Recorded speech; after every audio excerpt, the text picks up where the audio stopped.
Inferno Astral da Netflix atinge em cheio a área de animação da gigante do streaming.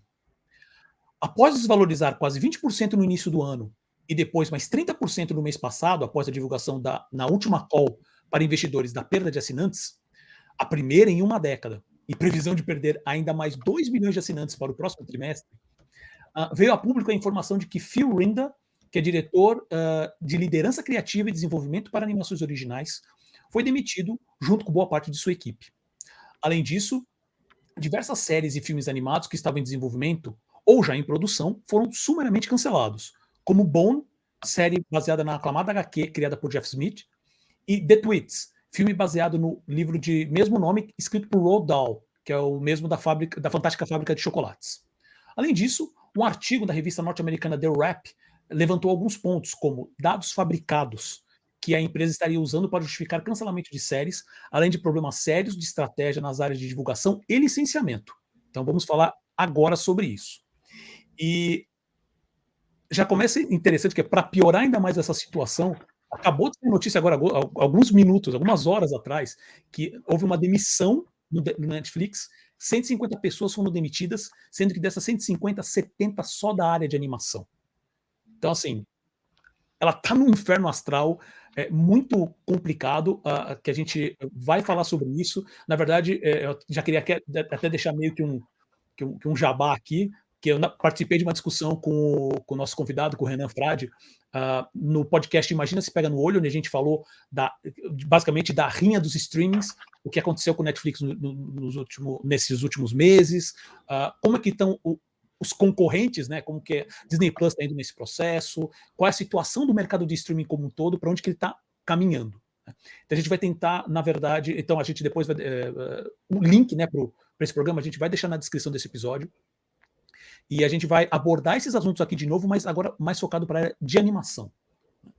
E eu começo, obviamente que eu falei dessa questão da demissão, mas eu também quero falar especificamente desse artigo do The Wrap, que trouxe algumas informações bem interessantes. Tá? Eles falaram vários pontos aqui, principalmente com uma questão de uma mudança de posicionamento hoje do Netflix. Né? Eles tinham, vamos dizer assim, um posicionamento: queremos ser a casa dos shows favoritos das pessoas, e agora temos que produzir o que as pessoas querem ver, que essa foi uma declaração do próprio CEO Reed Hastings. Né? Eu vou falar especificamente de 2 pontos desse artigo que me surgiram, aí depois vou passar para o Selby e para o Renan fazer os comentários também. Que foi, na verdade, dois pontos, entre vários, mas tem 2 pontos que eu gostei bastante, que basicamente justificou o que eu e o Selby já vim falando em outras edições do podcast. Entre vários problemas que o Netflix está passando, o artigo do The Wrap deixou muito claro um problema sério com a área de divulgação dentro da empresa, que aí eu acho que o Renan depois vai complementar sobre isso, porque essa é uma parte que ele trabalhou mais localizado no Brasil, mas eu sei que ele tem bastante experiência com isso. Tá?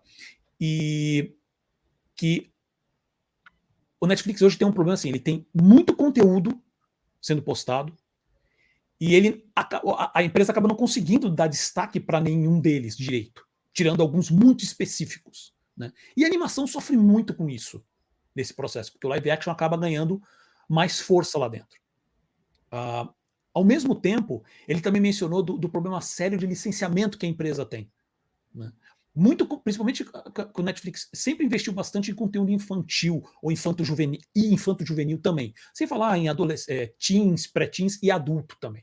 Né? Mas especificamente falando de conteúdo infantil, inclusive pré-escolar e infanto-juvenil,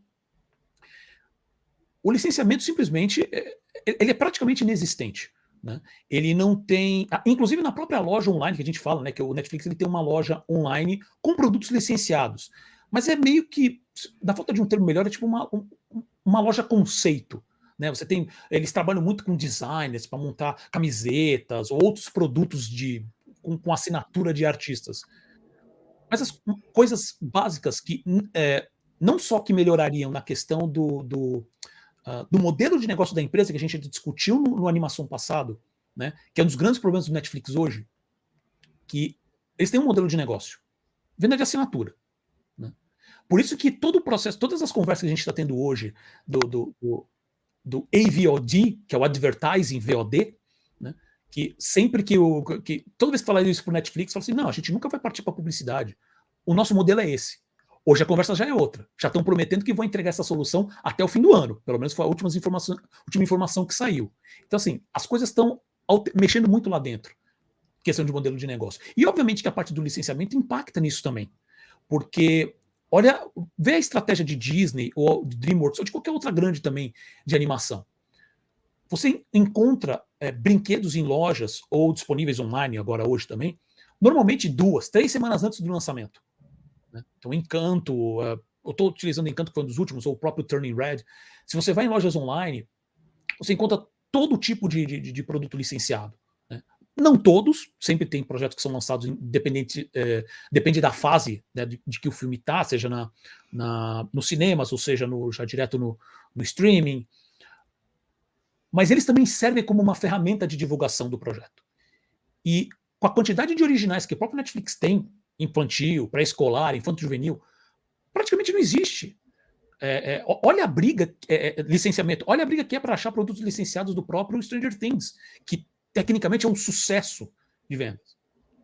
Eu lembro, e aí depois o Renan pode até comentar, na CCXP eu lembro, principalmente na última CCXP 2019, eu acho que tinha uma área lá que tinha, né, algumas coisas do Stranger Things, porque o Netflix sempre teve stand lá no evento. Mas você não encontra em lojas comuns, sei lá, exemplos aqui, tipo uma Piticas, talvez uma camiseta ou outra, mas não é, sabe, bonecos, é muito difícil você encontrar. Então, isso é uma das coisas que eu sempre a gente já vinha falando em outras edições de animação, e foi interessante olhar essa análise do The Wrap e ver que realmente isso é um problema pesado lá dentro. Né? E, obviamente, que isso aí... E aí que eu quero comentar, que é meu último comentário antes de passar para o Sérgio e para o Renan, que isso me espantou um pouco, que entra na questão da transparência. Né? Que a gente já vem falando aqui, não é de hoje, que começou com o Netflix, mas as ferramentas de streaming em si, elas não têm obrigação nenhuma de divulgar qualquer tipo de dado. Né? Inclusive, uma das últimas ações que o Netflix fez foi de começar a publicar um site com top 10, mas a gente mesmo aqui comentou que não tinha garantia nenhuma de que aqueles números eram reais. Ela pode estar usando aquilo para promover um título, mas não quer dizer que ele realmente está sendo mais assistido. Né? E parece que esse problema acontece inclusive dentro do próprio Netflix, onde isso falando especificamente da parte de animação, tá? Já teve showrunners, né? Então criadores, artistas com séries que tiveram suas séries canceladas, onde eles já vieram a público declarações que eles não confiam nos dados que o Netflix passou. Inclusive a matéria do Rap fala que de um caso lá específico onde eu não estou lembrando agora qual é o nome do showrunner, do artista específico, mas o Netflix apresentou dados para ele que não estava trazendo retorno, né, à série. E o artista confrontou, falou assim, cara, isso não está fazendo muito sentido, pode trazer mais informações? Aí disse que o Netflix voltou com umas informações que não tinham nada a ver com as primeiras, mas sempre com a mesma justificativa. Não vai para frente. E esse não é o único caso reportado. Então, acho que a gente já vinha falando, né, até em programas anteriores, justamente por causa dessa,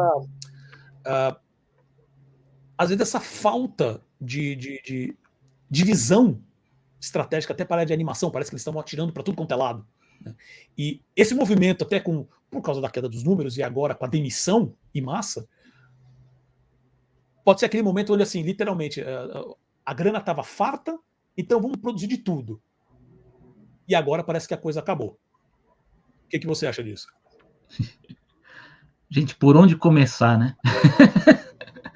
Tem muita coisa para falar. Até me assustei quando você falou o último ponto. Eu falei, nossa, tem o último ponto agora, né? Porque a gente começa a conversar e olha, eu anotei uma página inteira de tópicos para falar. Eu só queria dizer que o Paulo falou último ponto, mas o último ponto tinha uns 3 pontos embutidos.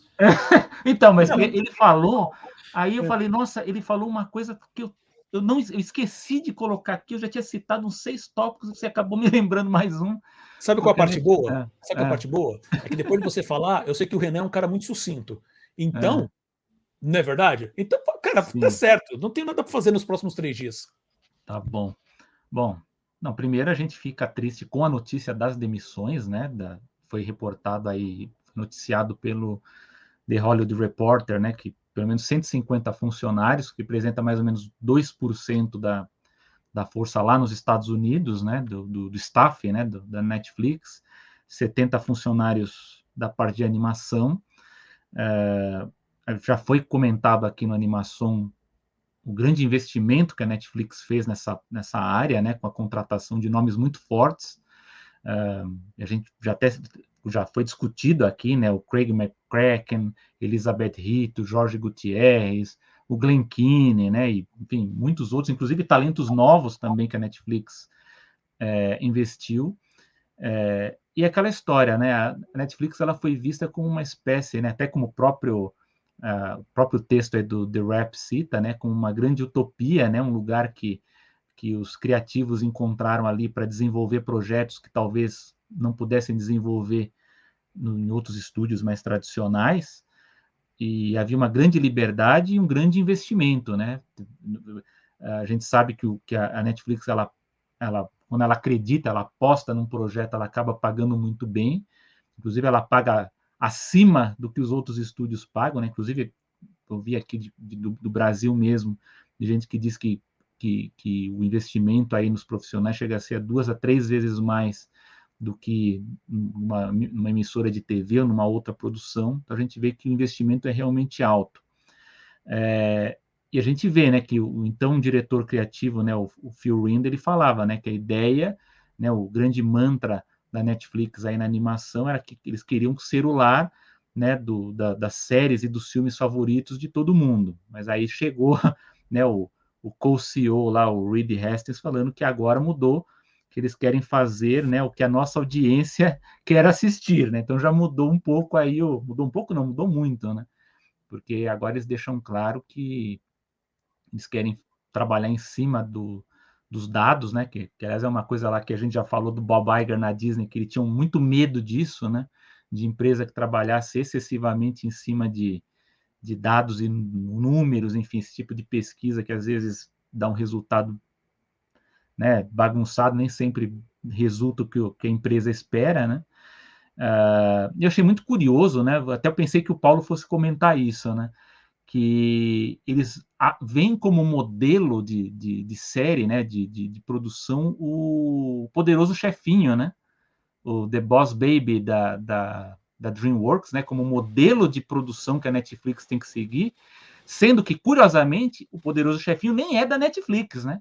É uma licença que eles pagam da DreamWorks para exibir lá, né? Então, achei bem curioso, né? Tava nas minhas anotações aqui, eu acabei segurando, que falei assim: eu não vou parar de falar. Mas sim, eu achei esse comentário também extremamente bizarro. Eu achei interessante que eles deram como exemplo uma produção que não é da Netflix, né? Uma produção de um outro estúdio que eles têm a licença. E por fim, a gente está vendo um movimento de retorno, né, de parte desses profissionais que estavam desenvolvendo projetos de animação na Netflix para produtoras tradicionais, para o Cartoon Network, para a Nickelodeon, para a própria Disney, né, que a Disney Plus está desenvolvendo séries e filmes aí também originais, e também para os outros serviços de streaming que começam a apostar mais em produção original, caso da Apple TV Plus, da Amazon Prime também, então está havendo esse deslocamento. Eu fico um pouco triste com isso, né?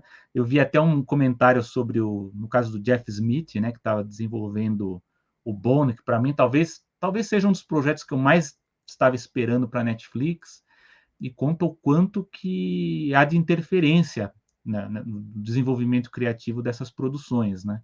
Então fala que se no princípio as equipes criativas elas tinham uma liberdade muito grande, agora, por exemplo, no Bone, diz que numa reunião lá um dos principais executivos chegou, bom, mas onde que vai ter a música aqui na produção, porque a gente vai contratar tal artista para cantar. Aí falou, mas espera um pouco, mas isso não é um musical, isso aqui a gente não está desenvolvendo como... Não, mas precisa ter, porque a gente precisa ter um artista tal para chamar atenção para a série, porque os dados dizem que a animação musical funciona mais. Então, sabe?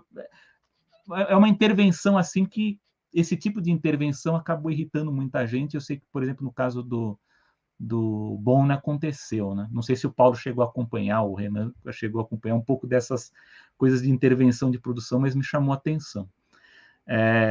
Assim, eu preparei alguns tópicos que eu vou citar brevemente, que eu sei que aí a gente pode discutir. Eu sei que o Renan, pela discussão até que ele já teve com o Paulo, eu sei que ele destrinchou muita coisa disso aqui, mas a Netflix ela tem uma série de problemas que o Paulo já citou alguns aqui. Um deles é um problema de escala, porque embora a Netflix ela fature bilhões, aí ela também gasta muito, ela tem um custo operacional muito alto. Então, tanto com produções como com licenciamento, com contratações também, que ela paga também acima da média do mercado também. Então, ela tem um problema de escala aí, se a gente for comparar com o retorno que eles querem agora, né? Eu acho que a gente vê que tem é uma preocupação que você tem produção, você tem licença, também o gasto também que eles têm, o custo que eles têm com o fluxo de dados, né? Também é uma coisa que a gente vê pouco comentado também, mas tem também todo o custo de também, cada vez que o serviço cresce e soma assinantes, você tem que mexer em toda a estrutura para ela continuar funcional, enfim, tem toda essa parte também. O Paulo falou do problema do modelo de negócios da Netflix, que ela é basicamente calcada nessa questão de assinaturas, né? Então eles percebem que estão com precisam crescer um pouco, aí aumenta, né? Dá o reajuste da assinatura, né? Não tem a mesma diversidade de outras majors, aí, como é o caso da Disney, tem o Disney Plus, mas eles têm toda uma rede aí que você pode trabalhar as marcas em sinergia com parques, com roupas, com licenciamento, com todo tipo de produção lá que eles trabalham dentro da corporação, e a Warner também, né, dentro agora dessa nova fusão, a Warner também tem uma grande estrutura aí, junto com a HBO Max também, que eu acho que é muito forte, né?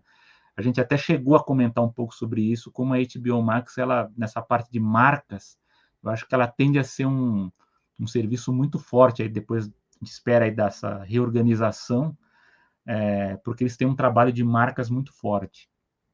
Tem o terceiro problema, que é o de curadoria e publicidade, que o Paulo acabou de comentar, que é uma coisa também que a gente vê de vez em quando algumas produções terem divulgação, né, publicidade, inclusive na TV aberta a gente vê, na internet, em alguns portais a gente vê a divulgação, mas a Netflix produz muita coisa, aliás, muita coisa até cara, e a gente não consegue encontrar, ou não assiste, ou não sabe que existe. Então é um problema muito sério nessa parte de curadoria e publicidade, porque você não encontra ali, mesmo nas novidades ali, às vezes a série foi lançada e você demora para encontrar a série, às vezes não encontra a primeira vez que você está procurando e acaba passando, né? Esse é um problema. Um problema também desdobrado disso é a queda no número de tentpoles, né, que são aqueles os blockbusters, né, as grandes, como foi o Stranger Things, como foram outras séries aí que a gente acompanhou no primeiro ciclo aí de ouro da Netflix, que são aquelas grandes produções capazes de atrair um grande número de novos assinantes, ou de reter, né, de fazer com que as pessoas renovem. A Netflix continua produzindo séries muito boas, documentários também muito bons, filmes nem tanto. Filmes eu gosto de dizer que a Netflix é o fundão da locadora, mas a gente percebe que eles têm mais dificuldade nessa questão de grandes produções para criar um boca a boca tão grande. Existem as séries, mas a gente vê que pelo menos é o que parece ser, numa proporção um tanto menor, né? E tem isso que o Paulo citou também, de uma dificuldade de aferição do sucesso, porque a gente tem que acreditar nos dados que a própria empresa dá, né? Isso até, inclusive, é uma questão que foi discutida, inclusive, no call lá dos investidores, no caso da Disney, né?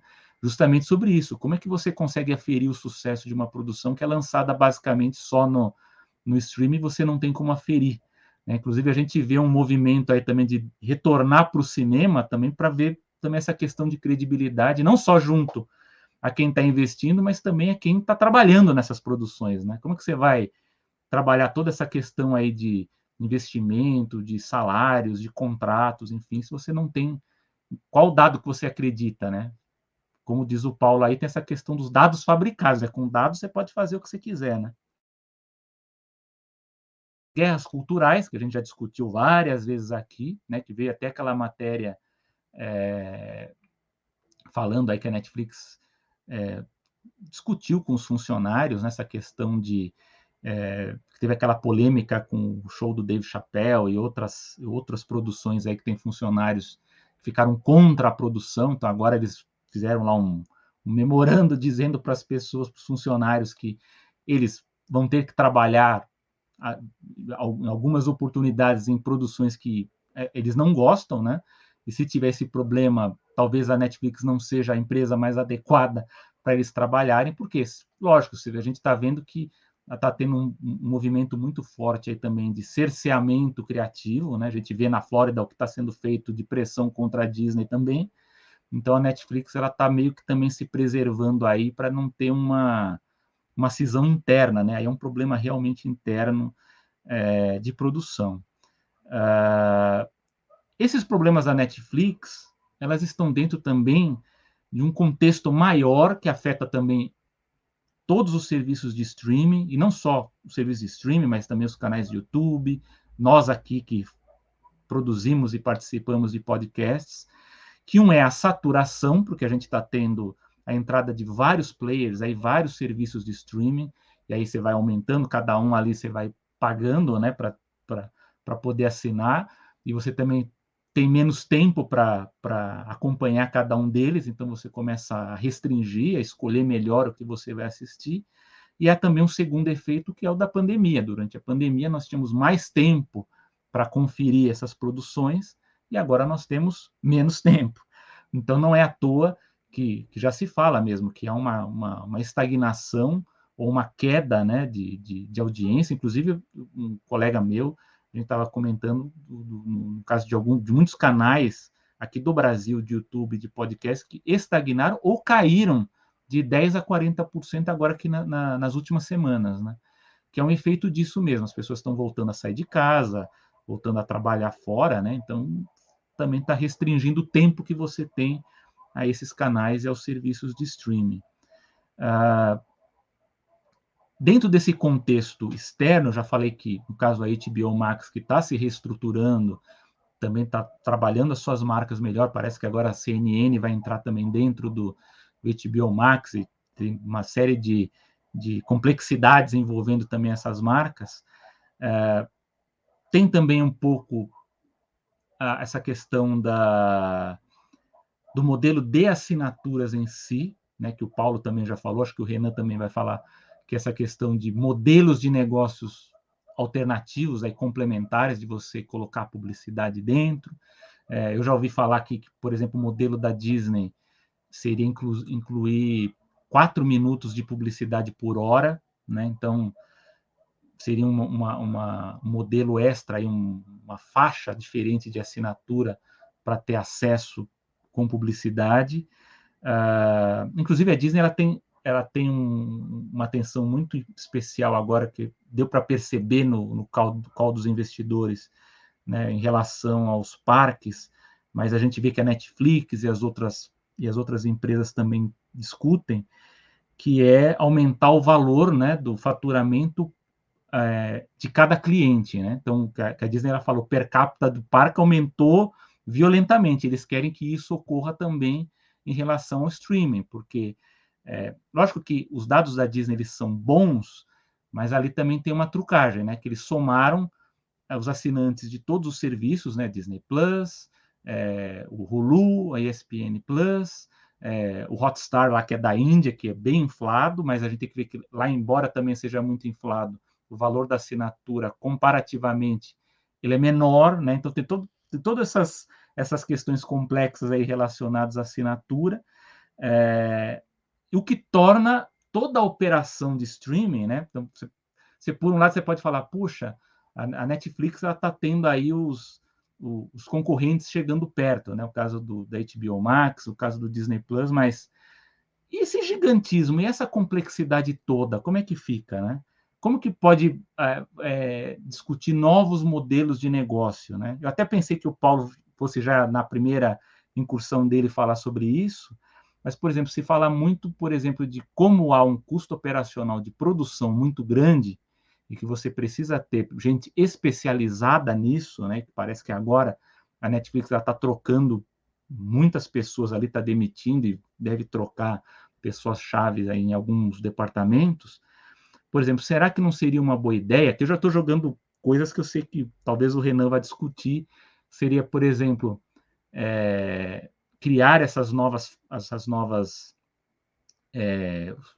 faixas aí de assinatura, né, com os novos modelos, como é o caso da publicidade, mas também não seria o caso de vender a Netflix para algum desses grandes estúdios, né?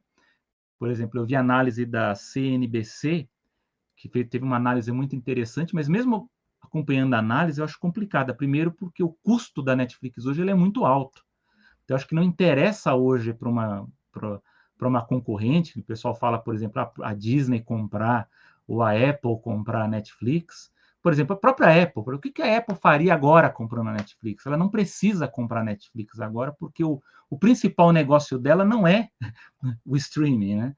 Ela está bem lá no nicho dela do Apple TV Plus, ela está bem. Então, eu veria o seguinte, talvez com o valor da Netflix um pouco mais baixo, aí valeria a pena. Agora, Disney comprar Netflix agora, eu acho uma temeridade agora.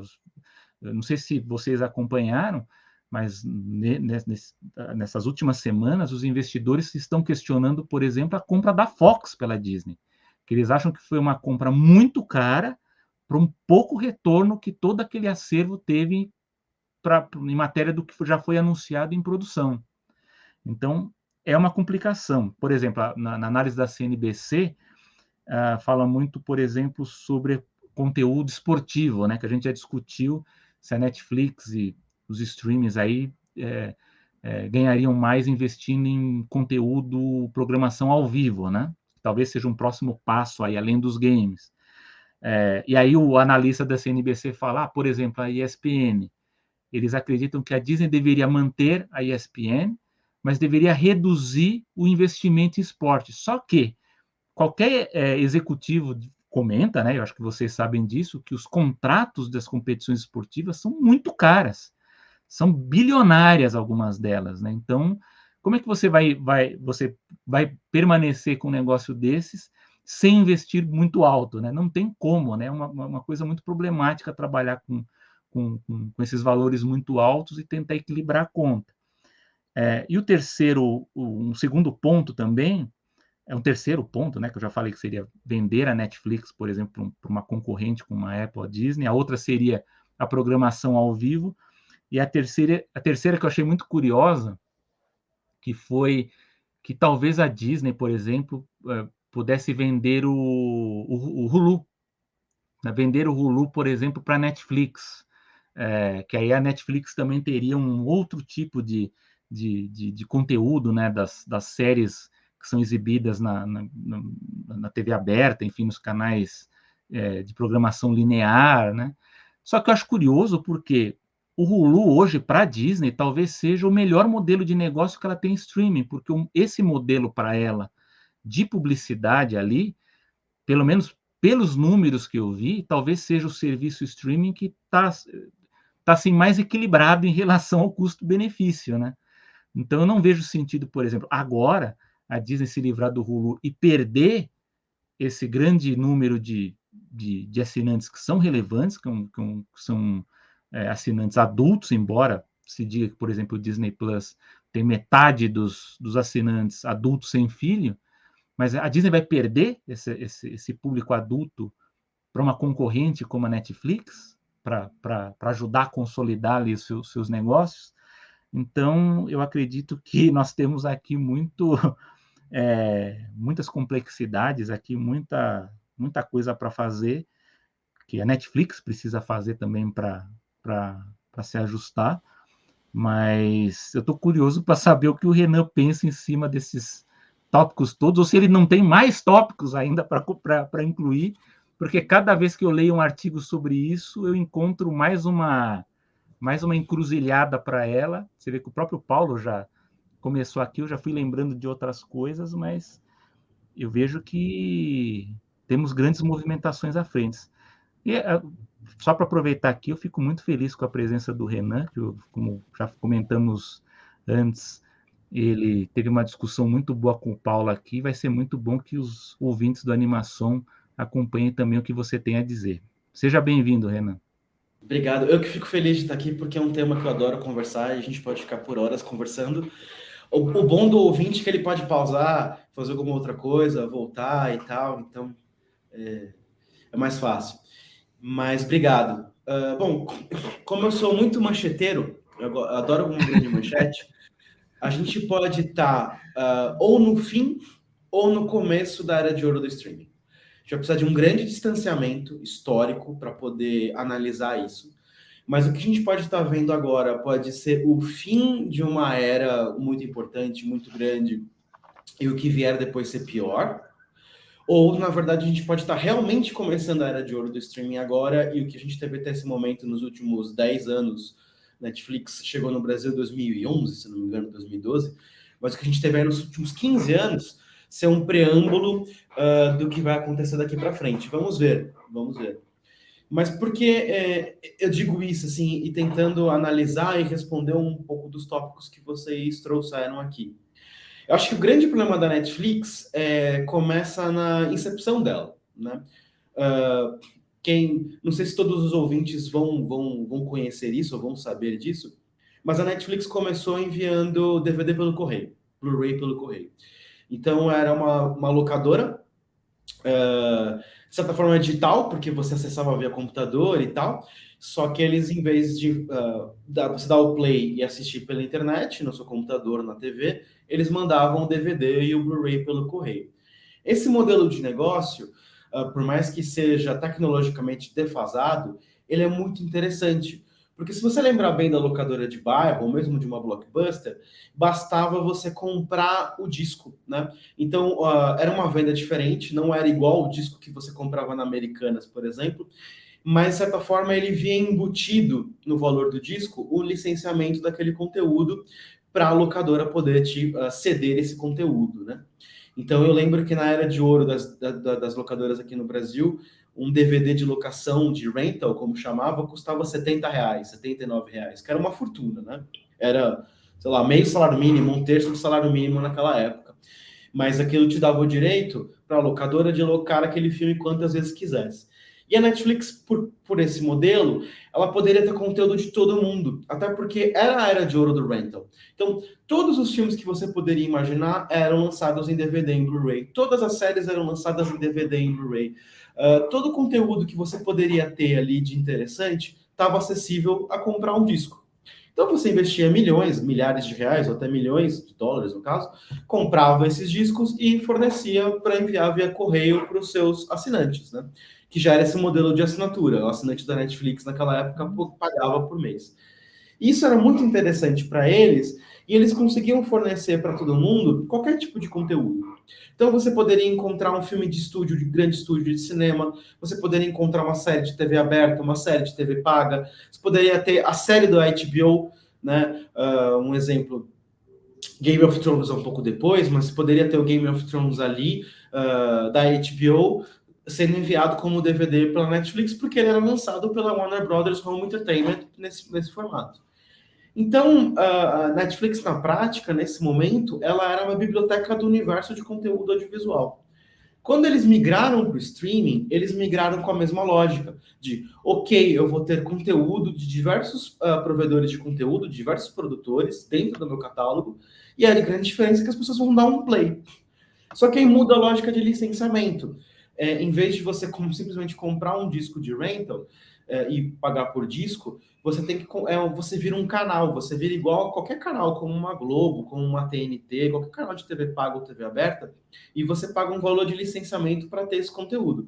Então, por exemplo, Friends, em vez de comprar os DVDs das 10 temporadas, você adquiria o licenciamento para ter todas as temporadas na sua plataforma de streaming.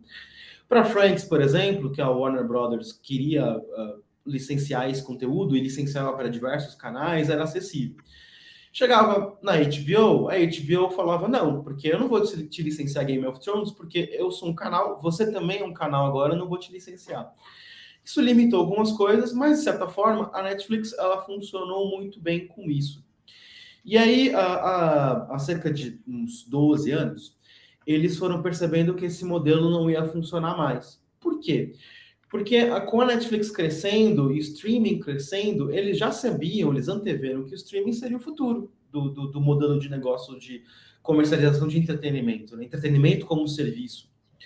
E eles foram percebendo que se os concorrentes deles, esses outros grupos de mídia fossem perceber isso, eles iam cortar o middleman, eles iam cortar o homem do meio. Porque eu preciso licenciar para a Netflix? Porque a Netflix precisa me pagar um valor X, sendo que eu posso vender isso diretamente. Então, isso lá atrás eles já tinham percebido também que o valor de licenciamento estava crescendo, então, está crescendo muito com o meu conteúdo, eu vou cobrar um pouco mais caro. Então, eles migraram para essa coisa de produção de originais. E eu fiz todo esse preâmbulo para dizer, porque eu acho que aí é o grande primeiro problema que surge. Porque eles vieram com essa lógica de que eles tinham que ter tudo para todo mundo.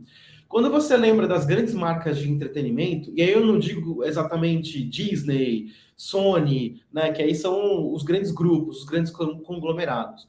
Mas quando você pensa em marcas direto para o consumidor, Warner Channel, TNT, HBO, você pega essas marcas, sejam canais ou sejam outros modelos de negócio, elas têm um perfil de conteúdo, elas têm um perfil de público.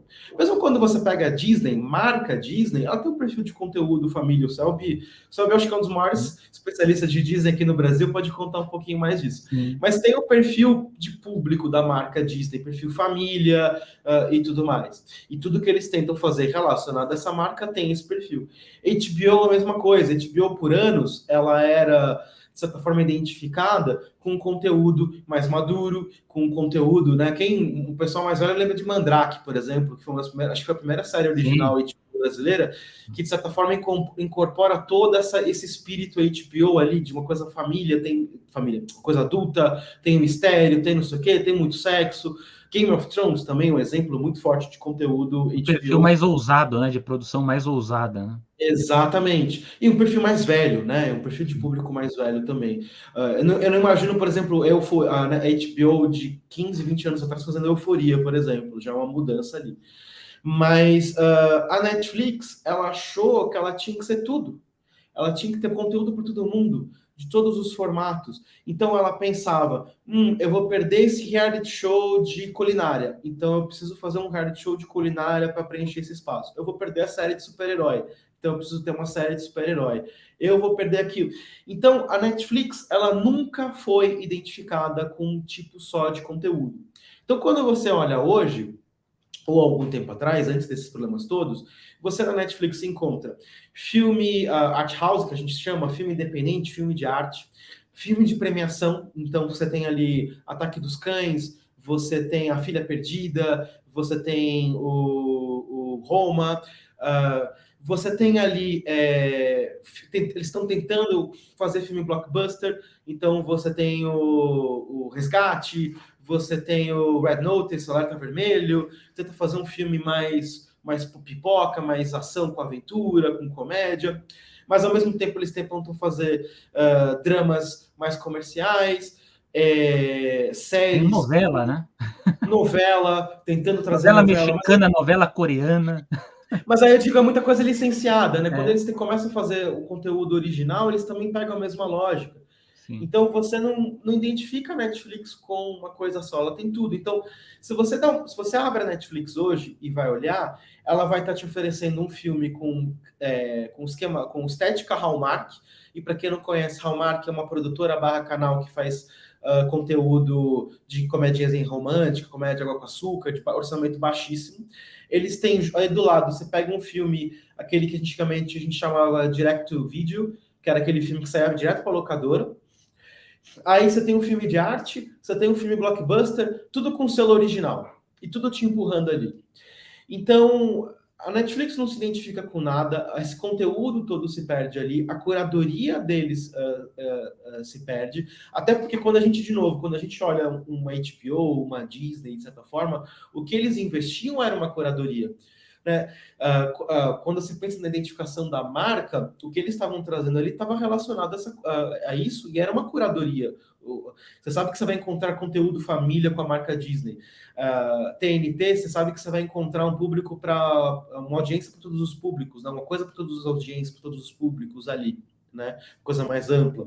E, de certa forma, mais antiga, né? A TNT não é uma marca de coisas tão recentes. Então, tudo isso vai se misturando e vai trazendo uma coisa ali, e quando a gente percebeu, ou quando eles se deram conta, eles estavam investindo muita grana em muita coisa diferente. Muita coisa diferente. E sim, quando você ouve entrevistas com produtores dessa época, e aí eu acho que se cabe dizer da época de ouro da Netflix especificamente, quando você fala com eles, todos eles são unânimes de falar que nesse momento tinha uma liberdade que eles não tinham com nenhum outro canal, com nenhum outro provedor de conteúdo. E de produzir da forma que eles queriam, como eles queriam. Quando eu trabalhei com eles, foi na época do lançamento do Sense8. E foi uma série que as Wachowskis tiveram liberdade total de produzir a visão delas, como elas queriam fazer. E eu lembro que, assim, conversando lá dentro com o pessoal de comunicação e tal, o sentimento era de preocupação até, porque eles não sabiam como o público ia lidar com esse conteúdo, né? Então, porque era uma coisa muito diferente, né? De certa forma, um perfil HBO usado, mas LGBT com uma coisa de ficção científica junto, então juntava muitas pontas, né? E eles tinham essa preocupação.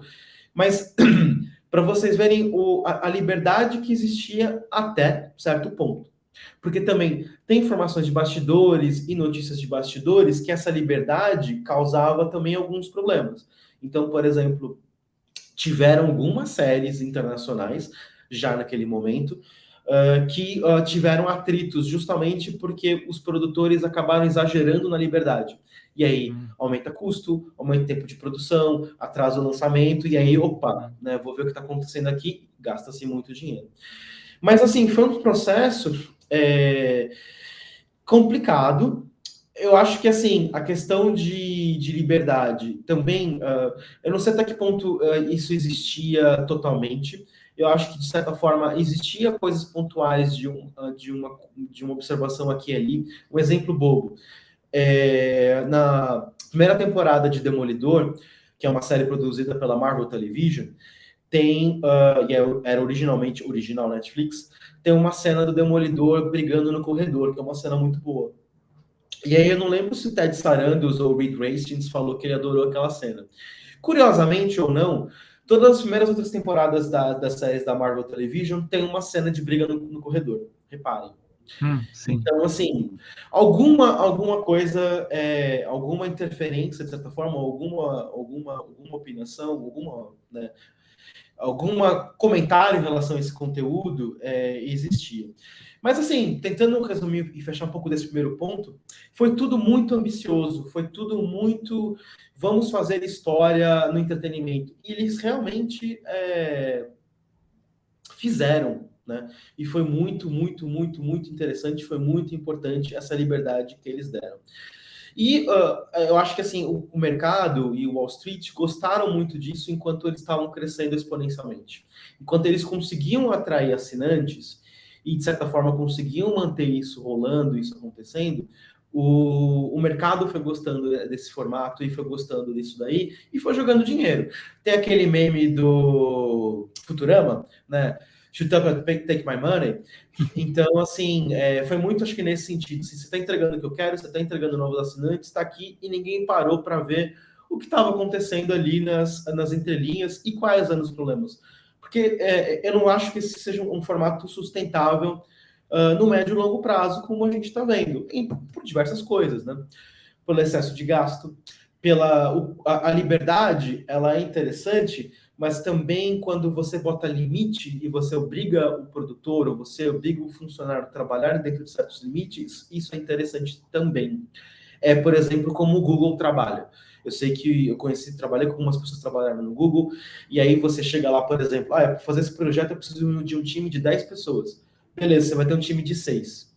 Então, algumas empresas, elas colocam limite justamente para trazer esse desafio do desenvolvimento e as pessoas serem mais criativas, porque é muito fácil você fazer qualquer coisa quando você tem dinheiro à torta e direito, né? Sim.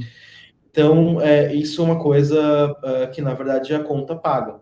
E uma coisa, e foi até interessante que uma das mudanças que eles falaram foi no deck cultural, que é uma coisa muito importante internamente para eles, que, enfim, dita a relação dos funcionários lá dentro, como os funcionários se relacionam com a empresa. Mas esse deck cultural, por exemplo, batia muito forte na liberdade com responsabilidade, né? E acho que está tudo ligado a isso, e vamos ver como é que eles vão fazer. Vão continuar com essa liberdade, como é que eles vão dar essa liberdade. Porque uma das coisas desses relatos de cortes, e faz todo sentido dentro do momento que eles estão apertando o cinto e entendendo para onde vão ir, para onde está indo esse gasto, uma das coisas que eu li é que eles estão começando a contratar júniors, né? Ou criando, de certa forma, essa hierarquização na força de trabalho. Porque uma coisa que me chamou muita atenção enquanto trabalhei com eles foi justamente isso, assim. Obviamente você tinha a diretoria, o C-level e tal, e eles estavam em outro nível, apesar de ter uma brincadeira de tentar aproximar do C-level. E aí tem um parênteses interessante. Eu fiquei alguns dias no escritório deles lá em Los Gatos, e em Hollywood não existia ainda, em Beverly Hills. E o Reed Hastings, que é o co-CEO, o fundador, ele não tinha uma sala. Oficialmente. Ele ficava trabalhando nos corredores do refeitório, dos vários refeitórios e tudo mais. Ele tinha, na verdade, uma sala que era uma brincadeira, que todas as salas lá têm nome de filmes ou de séries. E a sala deles se chamava Inferno na Torre. Era lá em cima do prédio antigo deles, eles já mudaram de sede. E, na verdade, era uma sala de reunião, que era para onde a diretoria fazia reunião. Ele não ficava trabalhando ali. Mas era a brincadeira do Inferno na Torre.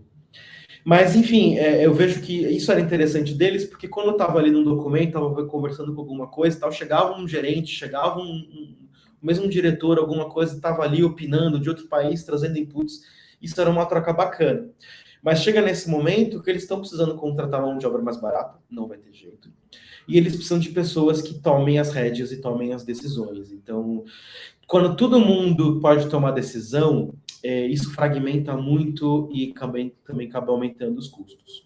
Então eu vejo muito essa coisa que está acontecendo, essas transformações internas de cultura. Outra coisa que eu vi também que impacta nisso tudo e que pouca gente percebe é que a Netflix, ela é uma empresa de tecnologia. Ela não é originalmente uma empresa de entretenimento. Então ela tentou trazer para o entretenimento muito dessa coisa do próprio Reed, da cultura que eles vieram do Vale do Silício. Não é igual às outras empresas de lá, como eu falei do Google, mas um pouco essa visão deles de como as empresas do Vale do Silício trabalham. E, de certa forma, isso entrou um pouco em choque com a cultura de Hollywood, com a cultura do pessoal do entretenimento, e agora eles estão também tentando entender como lidar com isso, como evoluir com isso. Então, eu não acho que, na verdade, seja um momento ruim para a Netflix como um todo, né? Eu acho que é um momento de transformação. É um momento de entender o que eles fizeram de certo, entender as transformações que eles trouxeram para o conteúdo e para o entretenimento, mas também entender que é um momento de mudar isso. É um momento de repensar.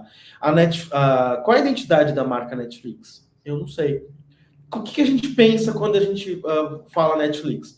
Eu penso em streaming, eu penso em algoritmo, eu penso na plataforma que não trava. Nenhuma dessas coisas é relacionada a conteúdo, né? Eu não sei o que eu vou encontrar na Netflix. De repente, investir mais em curadoria, investir mais no foco desse conteúdo, investir em marcas que perdurem. Netflix não conseguiu, muito poucas marcas que perduram. Netflix não tem um Star Wars, Netflix não tem uma Marvel, Netflix não tem uma DC, Netflix não tem um Homem-Aranha, pensando na Sony, Netflix não tem um Velozes e Furiosos, Netflix não tem um James Bond. Netflix não... O que são marcas aí, a maioria delas é muito antiga, e a Netflix é muito nova, mas ela não conseguiu desenvolver uma marca própria ou marcas próprias de franquias.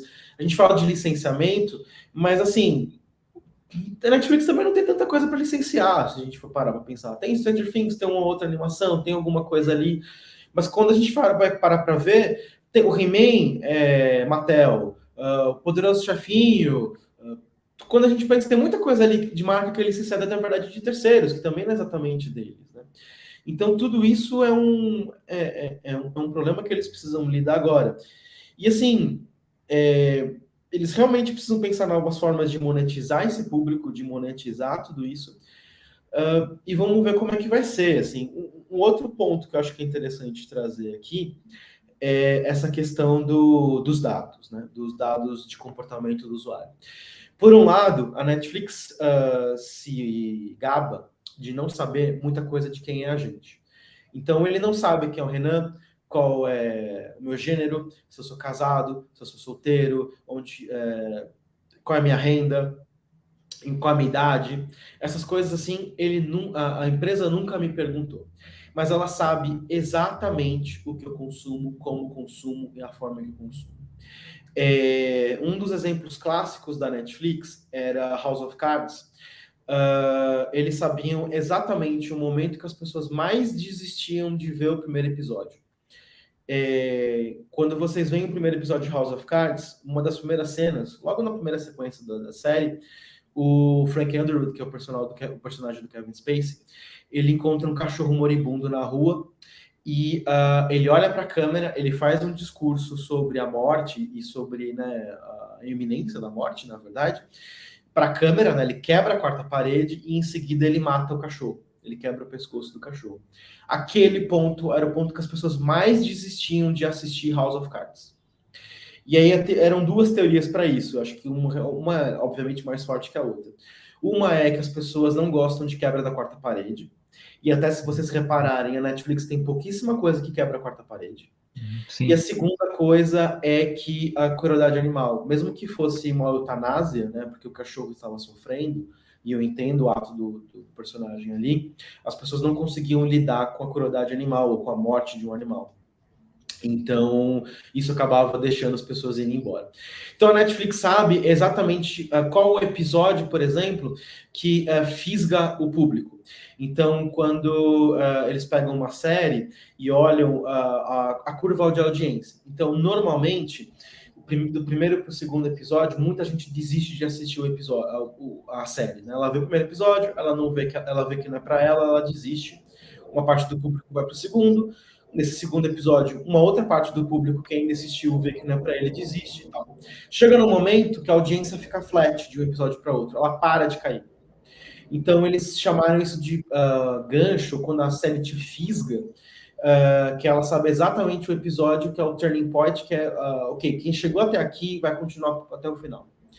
E tem algumas séries que demoram mais para fisgar, tem outras que não. E obviamente eles querem séries que sejam mais rápidas para fisgar. Então, todos esses dados e tudo mais são coisas que eles estão olhando já há algum tempo e eles sabem tudo internamente. Mas sim, nenhum provedor de conteúdo para Netflix, seja de originals, né, sejam produtoras de séries originais, e isso é um parênteses importante. A gente aqui no Brasil pensa na Netflix como se fosse a Globo, que tivesse lá o Projac. A Netflix não tem Projac. Ela tem hoje em dia alguns estúdios, tem algumas coisas, ela se envolve diretamente com algumas produções, mas a maior parte das produções são terceirizadas com produtores parceiros. Né? Então é um pouco diferente da Globo, que ela verticalizou todo o processo de produção, ela faz tudo, né? A Netflix não. Então esses produtores parceiros deles não sabem o que eu falei do House of Cards, por exemplo. E mesmo quem licencia conteúdo. Eu vendo um filme, faz de conta que eu tenho um filme novo, um drama teen com a Victoria Justice, que fez Brilhante Vitória para Nickelodeon, por exemplo. Eu vou lá e vendo esse filme para Netflix. A Netflix me paga, tô chutando aqui o valor, me paga $10 mil para ter aquele filme para eles terem aquele filme licenciado por 2 anos. Por esses 2 anos, eu não sei quantas pessoas assistiram, como assistiram, até quando assistiram, qual foi o tamanho do público, quanto gerente que receita para a Netflix, eles não sabem nada. E daqui 2 anos, a Netflix pode chegar e falar, quero renovar por 5 mil, não quero renovar. E aí, eu não sei se esse filme está dando audiência lá dentro. Como é que eu vou renegociar esse valor de licenciamento? É diferente, por exemplo, de um contrato com a Globo, com uma TV paga, que tem o Ibope, ou a Nielsen nos Estados Unidos, que me fornece esses dados de audiência de forma aberta para todo mundo, para quem pagar. Né? A Netflix não tem isso. Então, é realmente complicado, e eu entendo essas reclamações de falta de transparência. A ideia do top 10 é trazer alguma transparência, mas é uma transparência naquelas, porque é uma transparência pela metade, é uma transparência que, na verdade, rende manchete para a Netflix. Vende, tal série é mais assistida na Netflix do mundo. Legal, o que isso quer dizer? Não sei. Por exemplo, volta e meia aparece uma produção brasileira no top 10 de séries mais assistidas em língua não inglesa, por exemplo, na Netflix. Só que o Brasil hoje representa, não sei, 25 milhões de assinantes no universo de 220 milhões de pessoas, de membros no mundo. Então, a gente está falando de um número aí que é 10% da Netflix que fala português, né?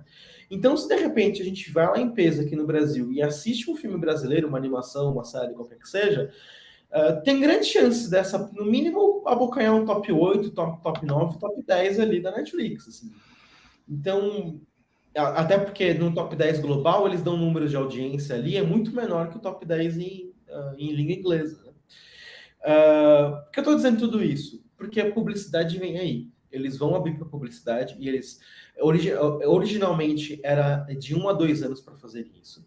Mas eu até brinquei que o Reed Hastings gosta da Lady Scott. Eu não sei se vocês conhecem o Scotty de Star Trek, mas tem uma fala muito bonita, muito legal, muito engraçada, do terceiro filme da franquia, que ele fala que ele vai fazer, eu faço não sei, eu resolvo para você em 8 horas. Não, eu resolvo esse problema em 8 horas, mas para você eu faço em 2.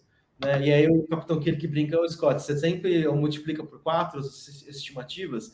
Sim, porque eu acho que eu tenho fama de milagreiro. Então a Netflix faz isso também. Quando eles anunciaram que eles iam chegar no mundo inteiro, que eles iam abrir para 200 países, eles falaram que iam fazer em 2 anos. Eles fizeram em 1.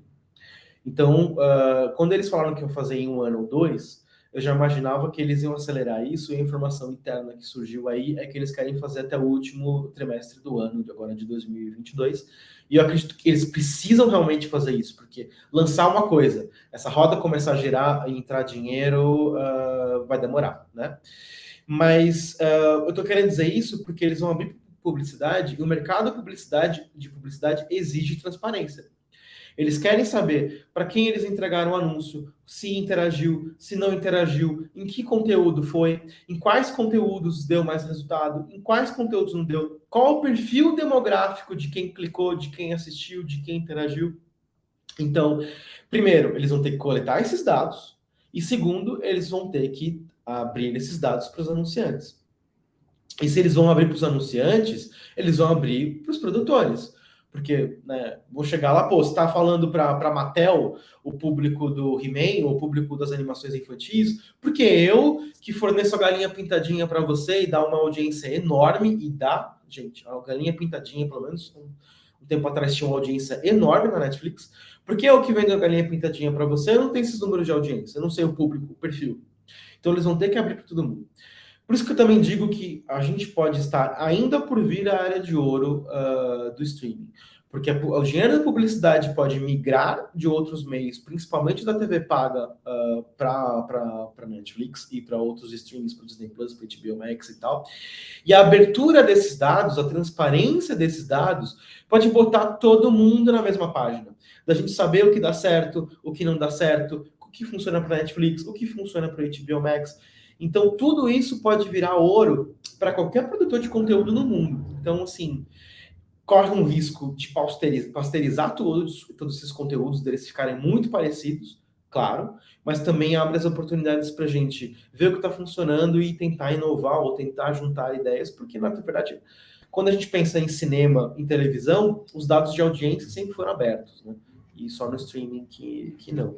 Eu acho que, enfim, estou aqui a meia hora falando, a gente pode entrar depois um pouco em outras coisas de publicidade, se vocês quiserem falar um pouco mais, mas era um pouco desses inputs que eu tenho visto, dessas mudanças todas, de onde está indo. Não acho que a Netflix está acabando, pelo contrário, eu acho que está se reinventando. De fusão, de aquisição com outros estúdios, eu acho que realmente, como a gente disse, está muito caro. E eu não vejo ninguém hoje que possa fazer alguma coisa com isso. Eu vejo, por exemplo, coisas que aconteceram como a Disney comprando a empresa que fazia o streaming da Major League Baseball e transformar no Disney Plus. Coisas assim eu ainda vejo acontecer.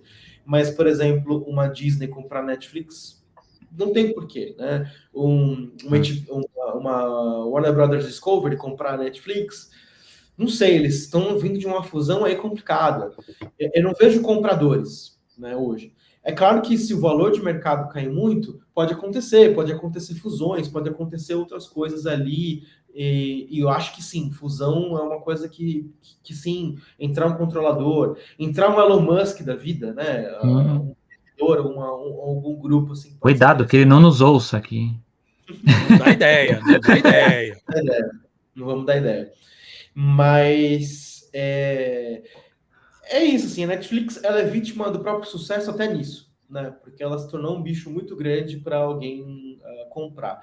Eu acho que pelo contrário, quando ela estava valendo muito, ela podia ter comprado alguém, né? Ela podia ter Sim. comprado uma Fox, ela podia ter comprado uma MGM, ela podia ter comprado uma Lionsgate, ela podia ter comprado a parte de entretenimento da Sony, Sim, até verdade. para trazer essas grandes marcas, né? Bom, ela não fez e foi uma oportunidade perdida, de certa forma. Mas é Eu que achei. vocês acrescentam. Não, eu só queria. Vou passar para o Paulo já, só queria chamar a atenção para uma questão que o Renan falou, que é sobre essa questão de administrar a Netflix, e eu que acompanho muito o Disney também tenho acompanhado esse tipo de discussão, que é sobre você administrar operando sobre uma lógica de empresa de tecnologia, uma produtora de conteúdo de entretenimento, né? Então, a gente vê que a Netflix, ela tem todo esse problema aí de gestão, como você bem falou, que ainda no início tinha essa coisa de, às vezes, a produção sair do controle por conta da liberdade que era dada, e eles tiveram que puxar o freio, e agora parece que é mais uma nova engenharia ali, mas na Disney também teve isso agora nessa migração, quando se decidiu que a Netflix, que o Disney Plus seria o foco da corporação como um todo. Então, todos os departamentos, né, todos os setores da Disney passaram a focar e operar numa lógica mais próxima de uma empresa de tecnologia. E isso criou, né, traumas muito grandes internamente, porque você rompeu com hierarquias, você rompeu com tradições, com certas culturas internas, isso para o bem e para o mal, né? E a gente sente isso, inclusive, no desenvolvimento dos projetos, né? Muita gente se aposentou, até em alguns, tanto na animação quanto por exemplo, na Disney Imagineering, a gente teve muitos veteranos que se aposentaram agora de um ano para cá, né? E muitos deles falam que é justamente por conta dessa grande mudança da cultura que está alterando como tudo é administrado dentro da empresa. Só que, até por conta desses grandes choques internos, a própria Disney também teve que, vamos desacelerar um pouquinho para a gente também não queimar etapas e também não acabar perdendo talentos que talvez fossem perdidos aí numa operação acelerada para essa nova lógica de entretenimento, né? Então, é bem interessante também a gente analisar por esse lado da lógica da produção de entretenimento, de tecnologia, que opera também numa velocidade e num foco diferente, né? Vamos ao Paulo agora. Então, não, acho que dá para. Primeiro que informação pra caramba, é sensacional, né? Mas acho que dá para encerrar justamente porque assim a conversa começou falando da animação, aí ampliou para falar do cenário macro, não só do Netflix, mas do mercado de streaming como um todo, né? Puxando até da história, essa história que o Renan trouxe justamente para explicar toda essa, vamos dizer assim, esse início do Netflix, na verdade, como uma empresa de distribuição, né? Seja distribuição de mídia física depois online, né? E aí o que ela conseguiu identificar esse futuro, né? Que falou assim: olha, se eu ficar só com o meu conteúdo, eu vou ter problema. Se eu ficar só com o conteúdo externo, eu vou ter problema. Então, deixa eu mexer dessa maneira, deixa eu fazer os meus conteúdos próprios. E, poxa, como é que eu vou conseguir agora identificar esses problemas que eu tenho se eu perder esse tipo de conteúdo? Então, eu vou fazer conteúdo para esse gênero, para esse perfil. Isso no momento foi bom, mas é interessante o quanto eles se mantiveram em cima dessa estratégia e não conseguiram ver depois o futuro, né? Como eles conseguiram se manter só nesse modelo de negócio de assinatura e você vê entrevistas com o CEO, com o Reed Hastings, né? Eu esqueci o nome do outro CEO agora, porque eles são dois, Ted Sarandos. E o Ted Sarandos, né? São co-CEOs, né? Isso. E eles sempre insistiram muito, né, nessa questão do, olha, esse é o modelo Netflix, é isso aqui que dá certo. Né? Tanto que até no programa, no animação anterior, eu até comentei, eu falei que não só essa possibilidade do Netflix ser vendido, e o Renan levantou um ponto bom, acho que o Selby comentou também, que foi essa questão assim de, primeiro, é o valor, mas até aí eu acho que isso depende muito da estratégia da empresa ou do possível bilionário tresloucado que queira fazer alguma coisa. Mas eu te levanto. Né? A Netflix vale muito. O que a Netflix te traz? Não, então. E aí tem uma questão também de o seguinte, porque isso é muito mais do interesse do lado do Netflix, como talvez dos outros. Que nem, por exemplo, a Sony, talvez, pelo fato de já ter tido tentativas com streaming e não ter conseguido no passado, poderia ser uma estratégia para ela. Falar assim, quer saber, eu já vou pegar a plataforma pronta e vai ser o meu caminho. Obviamente que parece que não é esse baseado nas últimas informações que saíram, não vai ser a estratégia dela. Mas o ponto é que nem você falou, Renan, quem hoje teria condição de, não só teria condição, mas que olha para o Netflix e fala assim, tá, ele faz parte de uma estratégia que eu tenho. Acho que foi o Sérgio que comentou a questão da Apple, não lembro agora qual dos dois foi, mas falou da Apple. Faz sentido da Apple comprar a Netflix? Não chega nem perto do modelo de negócio. Você fica imaginando uma empresa com poxa, eu quero licenciar, eu quero distribuir, eu tenho canais de distribuição, eu tenho, sabe, parques, eu tenho outras maneiras de você monetizar esse conteúdo, que é o modelo Disney. Né?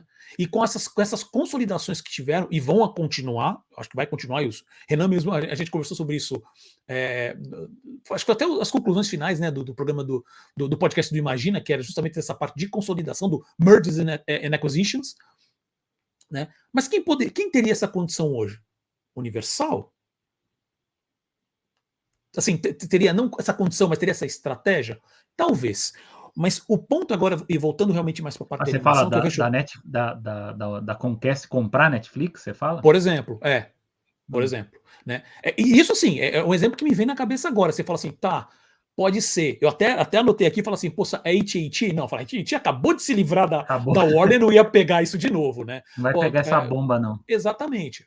Então, mas aí tudo isso acabou impactando, talvez... acho que a gente pode concluir que é o seguinte, ela se perdeu na própria estratégia. Como o Renan falou, assim, ela foi vítima do próprio sucesso. Chegou, estava ali no topo, né? Aí estava lá e o negócio foi mudando em volta. E agora parece que ela está correndo para tentar entender como que ela pode diversificar isso. Né? Esse processo todo deles, só sem querer te interromper, mas porque acho que é bacana comentar, esse processo todo deles que eu contei da origem e tal, eles adquiriram dogmas.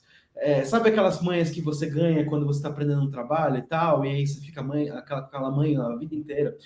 Eles adquiriram certos dogmas que eles chamam de Netflix Truths, na verdade da Netflix, que eu acho que hoje em dia são complicadas. Por exemplo, esse modelo do DVD, o que acontecia? Sei lá, saía a nova temporada de Arrow, né, num DVD, e você ia lá na Netflix, você alugava, né, eles mandavam para sua casa a temporada inteira. Quando foi para o streaming, eles fizeram a mesma lógica. A temporada saía na janela de licenciamento que eles tinham, eles botavam de uma vez só. E eles importaram esse modelo para os originals. Então, pela primeira vez na história, você começou a ter temporadas que eram lançadas de uma vez só. Lindo, incrível, né? O binge watching, né? A maratona é uma das verdades da Netflix inspirada nisso. Legal. Só que assim, você fica 2, 3 anos para fazer uma temporada de Stranger Things, e acho que, por exemplo, a animação é muito pior, a animação, dependendo do grau do trabalho da animação, é até mais longo, mais trabalhoso de fazer, você fica 1, 2 anos produzindo aquilo, e lança na Netflix numa sexta-feira. No sábado, todo o teu público já viu todos os episódios, todos. Aí chega na segunda-feira, vai na Netflix, nas redes sociais, cadê a próxima temporada da animação tal? Cadê a próxima temporada de Stranger Things? Gente, dá trabalho fazer. E aí o buzz daquilo dura um mês, 2, 3 semanas, 2 meses. E nem no dá tempo de medir, na verdade, se aquele conteúdo foi bom ou não. Porque alguns conteúdos, alguns filmes, algumas séries, você tem uma cauda mais longa, né? Sim. Você fala assim, que nem você fala assim, ele consegue manter, não ter essa explosão do início, mas, poxa, ele consegue ganhar conforme o tempo for passando. E não importa, tem que ser agora. Porque na segunda-feira tem conteúdo novo. E na terça tem conteúdo de novo. Entendeu? O conteúdo e fica descartável. nisso. O conteúdo é descartável. Então você não cria marca, você não cria público, você não cria identificação. Mesmo grandes sucessos, Gambito da Rainha, eu não podia abrir uma rede social, qualquer lugar que fosse, tava todo mundo falando do Gambito da Rainha. Todo mundo, todo mundo. Ninguém mais lembra que isso existiu. A Netflix, ela mal trabalha hype, né? Nem antecipação também, ela é muito ruim. É muito difícil. Como eles lançam muita coisa, e eu posso falar isso por experiência própria dos dois lados do balcão, como eles lançam muita coisa, eles não conseguem lidar com o volume de coisas que eles estão lançando. É muito filme, é muita série, é muita coisa para vir. É humanamente impossível você ter um time de comunicação que consegue lidar com isso. Você, no máximo, lida com uma coisa ou outras mais importantes, ainda assim, sem tanta antecipação. E não dá, assim, acaba se perdendo no volume de coisas. Tanto é que uma das grandes discussões é a Netflix está lançando fácil, sem considerar documentário, sem considerar filme menor, ela está lançando aí uns 60, 70 filmes médios e grandes por ano. A gente está falando, o ano tem 52 semanas. Nem a Warner acho que lançou tudo isso, né? Não, um grande estúdio, uma major, lança 10. Um grande estúdio bom, uma Disney, contando com Fox, vai lançar 10 filmes médios grandes por ano. É isso. Só que aí você consegue ter tempo de trabalhar o filme, trabalhar o público, colocar o filme no festival, lançar trailer, trabalhar o marketing, identificar o público. Eu até falei isso, não imagina. A indústria do cinema está trabalhando o PR, né, a relação com a imprensa, a relação com o público, há 100 anos, mais de 100 anos. Desculpa. É muito bem trabalhado, é muito bem pensado e estruturado. Eles não, eles estão... É uma coisa tão grande, é um volume tão grande de coisa sendo lançada, sendo trabalhada, que, assim, eles não conseguem dar atenção e se perde. E eu digo, como jornalista hoje, como editor-chefe do Filmelier, é complicado pra gente, porque eles lançam, considerando todos os filmes, e filmes é o foco do Filmelier, eles, semana passada eles lançaram 6 filmes, essa semana eles estão lançando 6 filmes, toda semana, assim, tem...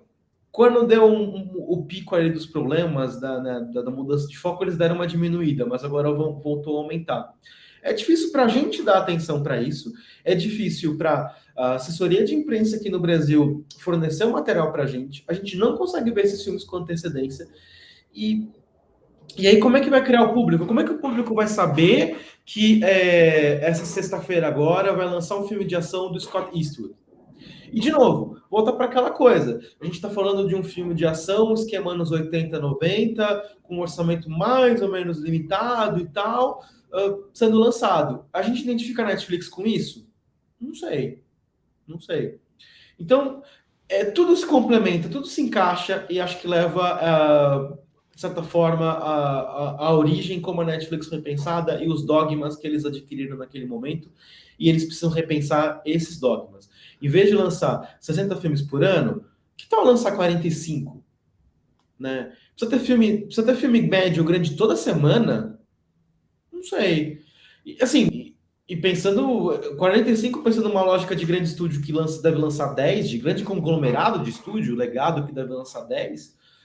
A Warner Brothers esse ano, quantos filmes eles já lançaram? O que a gente está indo numa lógica de pandemia? Mas quantos filmes eles lançaram? Teve o Batman? Eu confesso que eu não lembro mais. Mas acho que não teve muito também. Teve o grande lançamento. Você sabe, eu só queria perguntar para o Renan, dentro dessa lógica, se não é comparável. Eu acho que aqui a gente está falando só da Netflix, porque a Netflix talvez seja a que tem o maior volume de lançamentos, né? Mas se não é comparável ao movimento que a gente viu dessas grandes corporações, né, que lidam com os estúdios nos anos 90, quando, por conta da demanda, né, que existia do home video na época, né, do VHS, que, por exemplo, uma Disney, isso é até comentado até nos livros, né, biografia do Michael Eisner, que era o CEO e outras, que foi quando, por exemplo, uma Disney, a Warner, tiveram que criar aqueles vários selos, né? Várias produtoras, né, que trabalhavam ali dentro da corporação, né, produzindo cada uma no seu nicho. Então você tinha a própria Disney, né, que produzia os seus filmes, tinha a Pixar, mas também tinha a Touchstone Pictures, que era o selo da própria Disney mesmo, a primeira, né, para filmes adultos. Mas aí nós tínhamos a Caravan Pictures, a Hollywood Pictures, a Miramax, cada uma produzindo seus 10 filminhos por ano, até que chegou uma hora que eles viram que, quando migrou, né, do VHS para o DVD, não precisava, eles viram que não havia essa necessidade toda de manter toda essa estrutura de lançamento, porque poucos davam a bilheteria esperada para bancar todas essas estruturas, até que implodiu. Eles foram fechando uma a uma. É até interessante, se olha na cronologia, vai fechando uma a uma, eles fecham e mantêm só as produtoras principais, né? Será que o movimento da Netflix não vai um pouco nessa direção? Com certeza. Quando você olha em retrospecto a história da indústria do entretenimento, isso aconteceu com o cinema. Então, quando você olha lá atrás, principalmente antes da TV, você tinha cinema em cada esquina, né? Você tinha diversos cinemas. Meu avô era apaixonado por cinema, conversava muito com ele sobre isso, e ele me contava que eram 7 irmãos, né? E aí o meu bisavô chegava, dava um dinheirinho no sábado, mandava todos os filhos no cinema, eles iam lá na matinê, chegava, tinha o cinejornal, né? O curta-metragem, que era animação da Disney, do Looney Tunes, e não sei o quê. Tinha um média-metragem, que muitas vezes era um seriado, cada semana tinha um capítulo do Zorro, do Batman, do Shazam, do Capitão Marvel, né? Do Sherlock Holmes.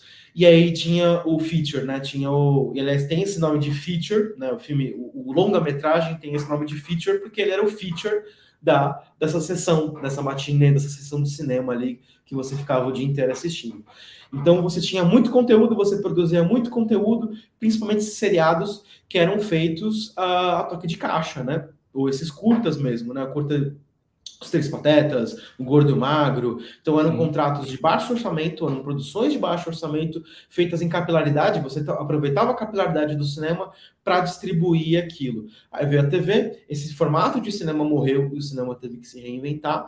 Começaram a vir as produções da televisão, e a televisão passou pela mesma coisa, o syndication, né? Quando se descobriu a capilaridade das afiliadas nos Estados Unidos, dos horários vagos que eles precisavam preencher de horário local, e o conteúdo que eles começaram a comprar, conteúdo de segunda mão ou conteúdo barato, isso explodiu, né? Primeiro com Reprise. Então Star Trek, a série clássica Jornada nas Estrelas, é um grande exemplo de série que explodiu na Reprise e no syndication, que era vendido para os canais locais, né, para as afiliadas. E para quem não conhece muito o mercado americano, as afiliadas lá são ainda mais fortes que aqui, porque o país é muito grande.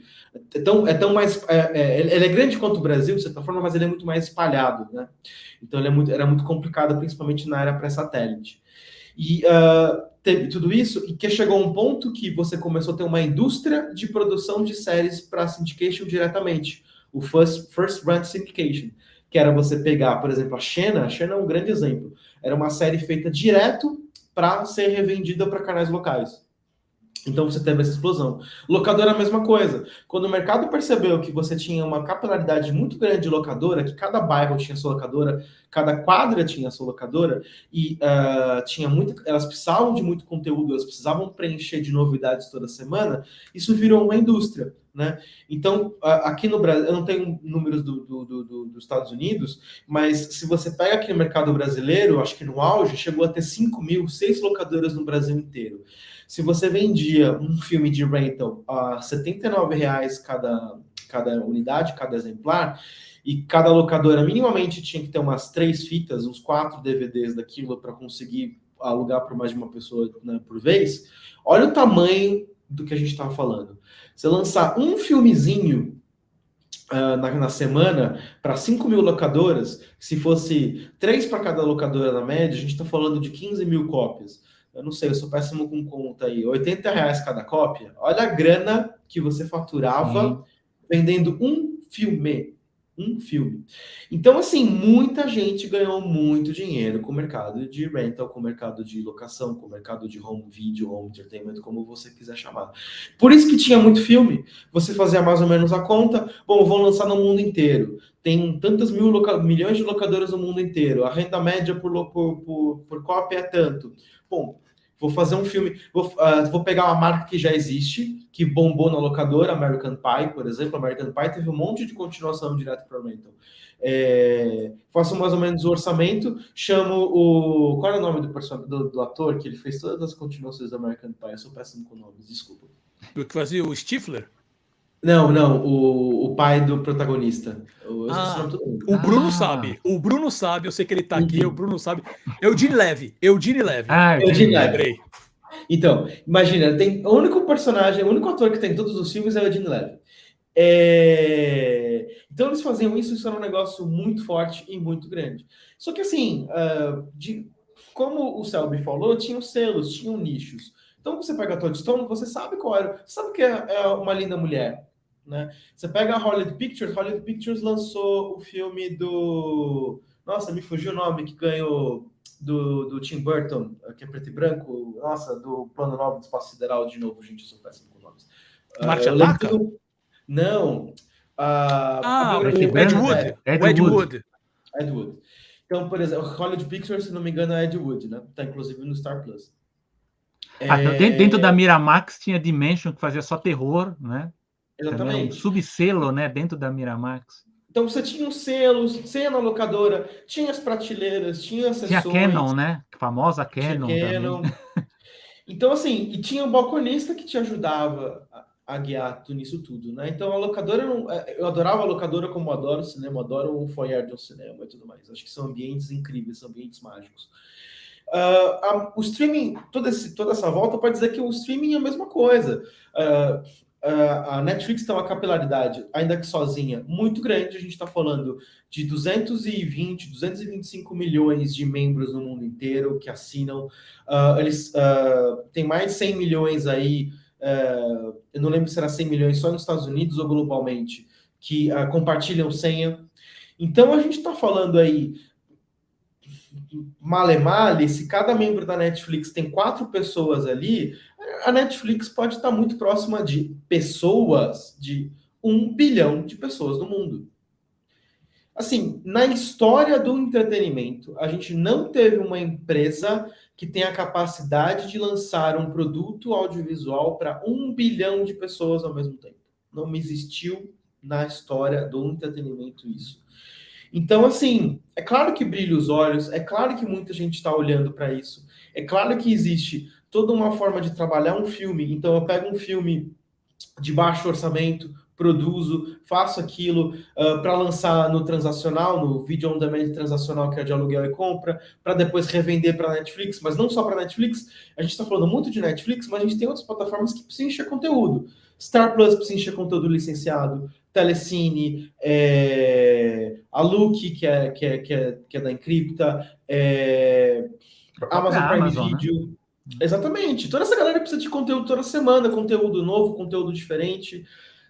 Então, assim, tem uma capilaridade e umas formas de trabalhar isso, de monetizar esse conteúdo, que é muito grande. Isso estimula uma grande produção de conteúdo. E tem a ver com isso...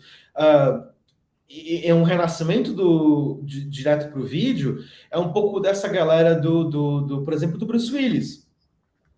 Nos últimos anos, até um pouco pela doença dele, mas ele acabou explorando esse ramo de conteúdo, que é isso, são filmes de baixíssimo orçamento, que investem em contratar uma estrela de nome, uma Megan Fox, um Bruce Willis, um Nicolas Cage, aquele que teve o acidente do Rusty, fugiu o nome dele também, o Alec Baldwin.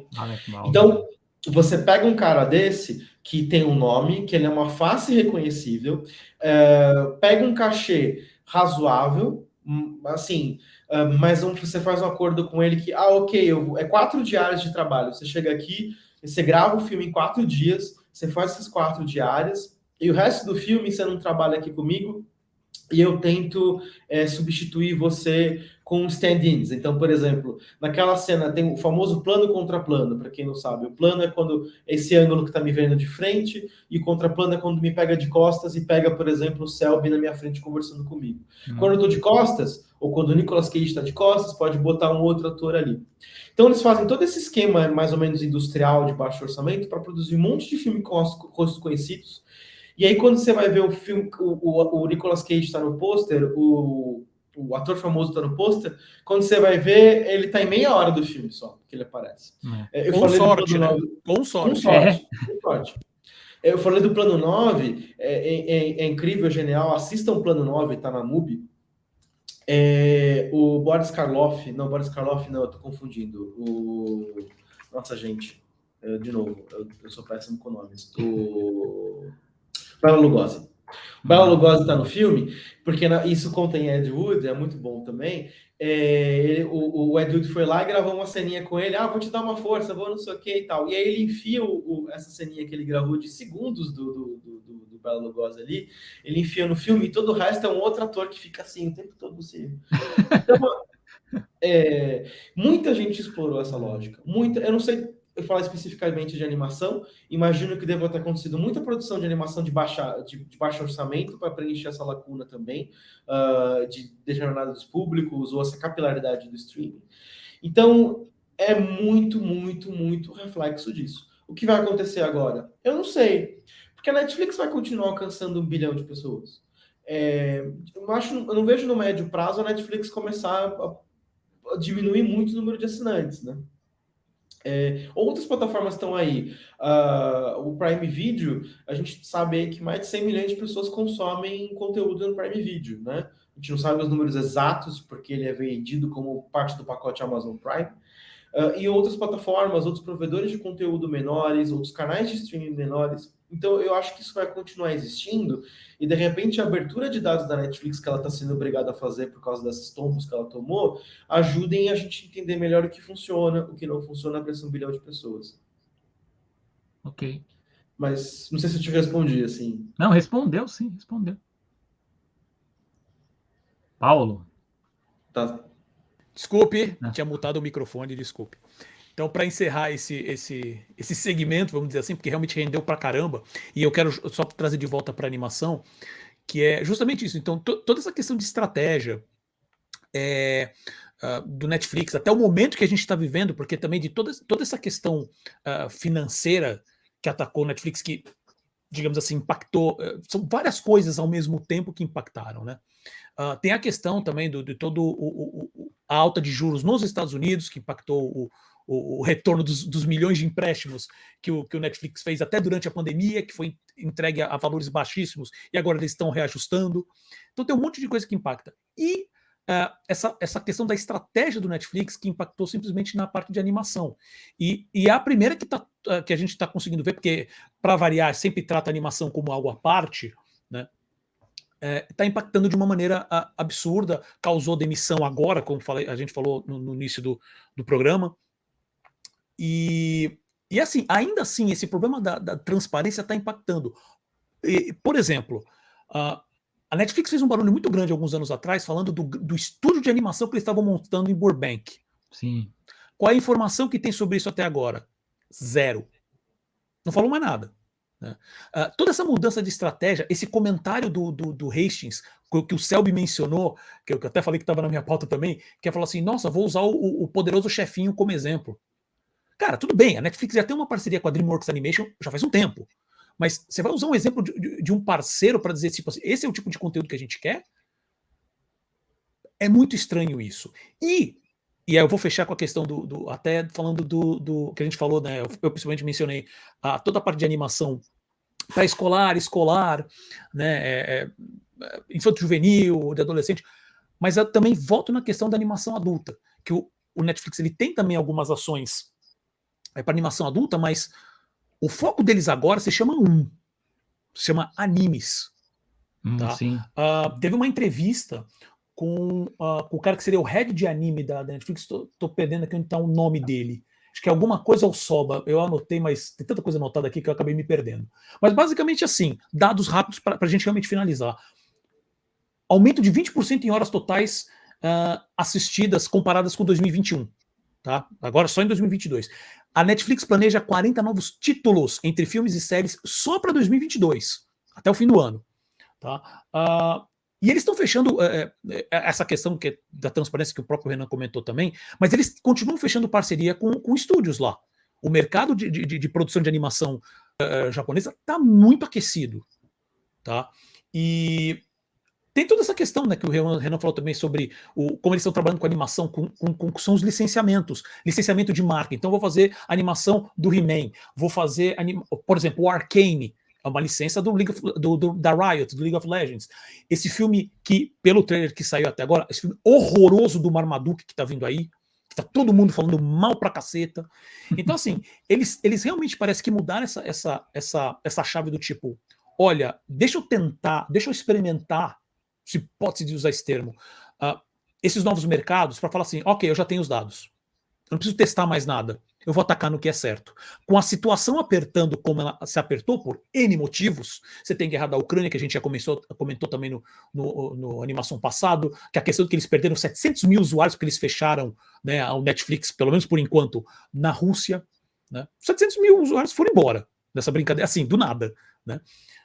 Então, um monte de coisa impactou. Então, assim, vamos ver, porque ainda, por mais que projetos foram cancelados, ainda existem projetos que estão sendo produzidos lá. A Netflix está fechando contrato com empresas, com produtoras de anime e produtoras de animação de fora também, que faz animações fora, tá? Mas que toda essa visão em cima do tipo, vamos ter uma área, que eles venderam, né, com bastante força isso, vamos ter uma área de animação, uma visão sobre animação, vamos trazer o Glenn Keane, vamos trazer o Jorge Gutierrez, né, que é o cara do Maia e os Três, né, não sei como que ficou, Mais Três Guerreiros, né, que ficou aqui no Brasil, né, que o Jorge Gutierrez ainda tá lá dentro, tá, então ele já notificou que ainda tá dentro do Netflix.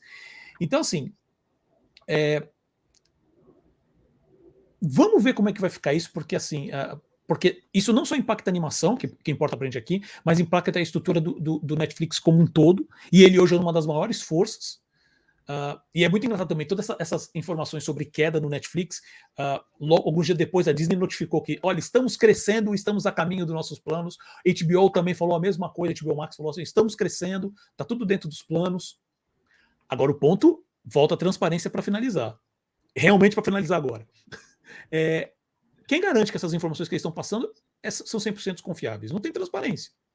Eles podem estar vendendo uma imagem. Tá? E isso vai impactar na produção. Tá? Essa questão que o Renan falou do AVOD, da questão da publicidade, que eles vão ser obrigados a se tornar transparentes de um jeito ou de outro. Isso é uma coisa muito boa. Isso eu quero ver como é que eles vão enfrentar. E com isso, eu encerro essa discussão.